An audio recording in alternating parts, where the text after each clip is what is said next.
So I'm noticing a fundamental misunderstanding between the differences between regular Pacifistas Mark 1, 2, and 3 and the Seraphim, so let's go over that. But if you haven't watched the anime up through Egghead, then scroll on, spoilers are ahead.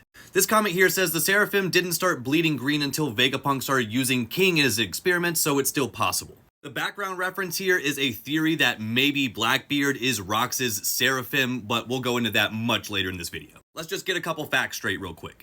In the anime, we've been currently going through the Kuma backstory, which is breaking down exactly how the Pacifistas were originally made. And the TLDR is basically they took Kuma, turned him into a cyborg, and then cloned him over and over again to make strong cyborgs that can be used as defense units for the world government.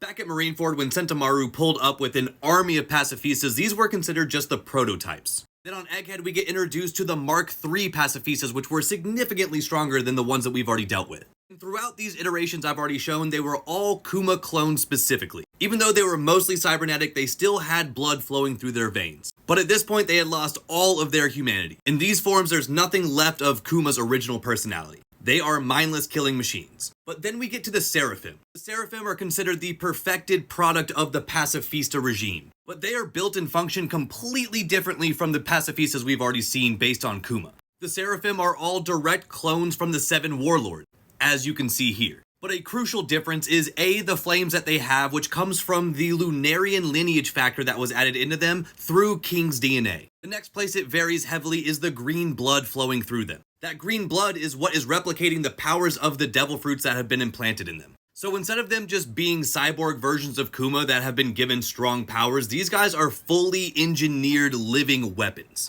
Vegapunk considers them to be the strongest form of humanity. But are they truly humans when they're completely and utterly controlled by the world government? Well, I guess that's a question for another video. So that pretty much rounds out all the differences between the original Pacifistas and then the Seraphim. The Seraphim are on a whole different level, fully being engineered in a completely different manner than the original Pacifistas were. The Pacifistas were more about controlling someone's will and actually destroying that, whereas this is an evolved version of that, but also biologically engineering these creatures to be the pinnacle of humanity. Not gonna lie, I think the Seraphim have some of the coolest designs in all of One Piece. But guys, if you like this video and you want to hear me yap more, I do it a lot on the red play button app. Make sure to smash that follow and go check me out in all these other crazy places. Bye! Oh, back to the original comment, spoilers ahead up through Elbaf. If you haven't been reading, specifically for the leaks for chapter 1154, then scroll on.